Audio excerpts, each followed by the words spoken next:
est à la République démocratique du Congo. Monsieur le Président, j'ai l'honneur de prononcer cette déclaration au nom des membres du groupe A3, à savoir le Libéria, la Somalie et mon propre pays, la République démocratique du Congo.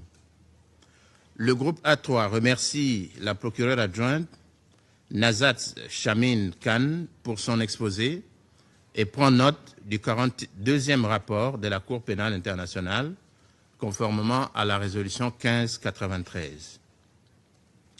Nous saluons la participation du représentant permanent du Soudan à la réunion d'aujourd'hui.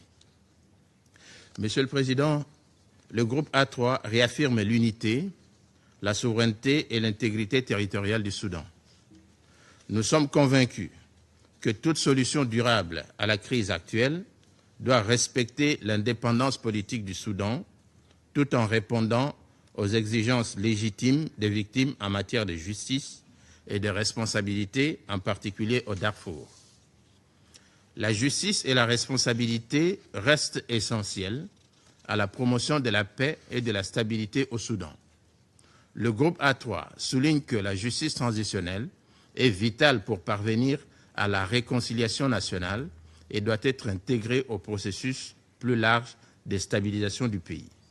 À cet égard, la redevabilité pour les crimes graves commis contre les civils est indispensable pour briser les cycles de violence et prévenir les futures atrocités.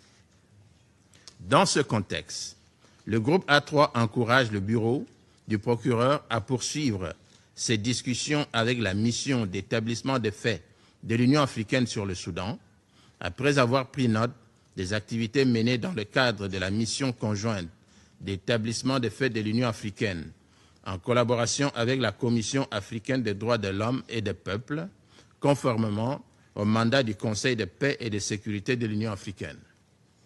Le groupe A3 prend note de l'appel constant du bureau du procureur à une coopération pleine et entière de tous les partenaires.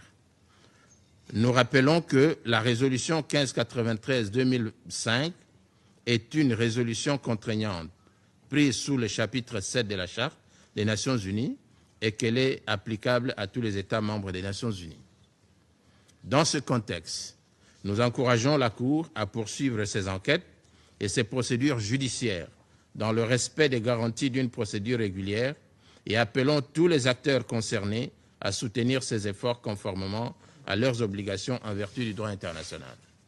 Le groupe A3 prend note de la condamnation de M. Ali Mohamed Ali Abdalharam, également connu sous le nom d'Ali Kouchaïb.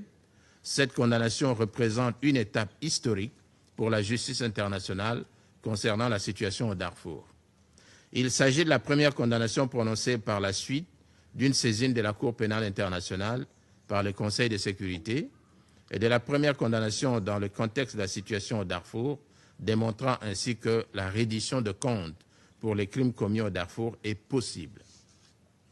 Tout en prenant note des progrès accomplis par la Cour et des défis auxquels elle continue de faire face, nous souhaitons souligner ces quelques points essentiels en gardant à l'esprit le principe de complémentarité tel qu'il est énoncé dans le statut de Rome.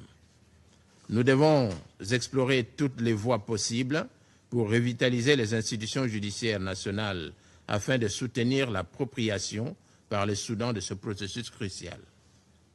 Il est impératif de créer un environnement propice au renforcement des capacités du Soudan en matière d'administration de la justice.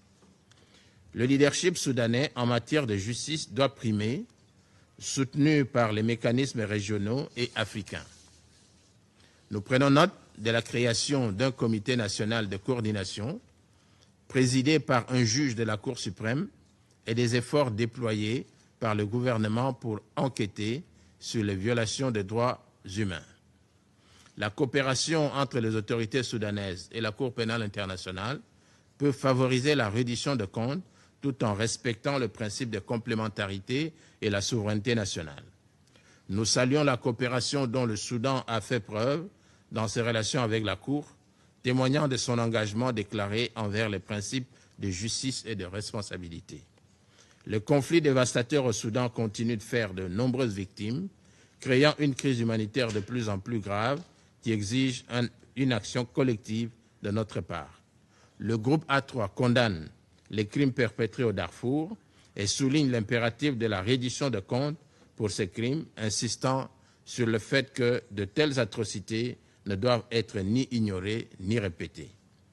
Nous appelons la Cour à accélérer la finalisation de ces enquêtes sur les responsables de ces atrocités sans plus tarder. Nous devons examiner de près le rôle des acteurs extérieurs dans l'alimentation du conflit et surveiller ces rôles destructeurs en toute transparence. Pour conclure, Monsieur le Président, le groupe A3 demeure fermement solidaire du peuple soudanais et des victimes de ces atrocités. La protection des civils doit rester notre priorité absolue. Le cycle de la violence ne peut être brisé que par le dialogue, la reddition des comptes et un engagement sincère à protéger les droits et la dignité de tous les civils. La communauté internationale doit rester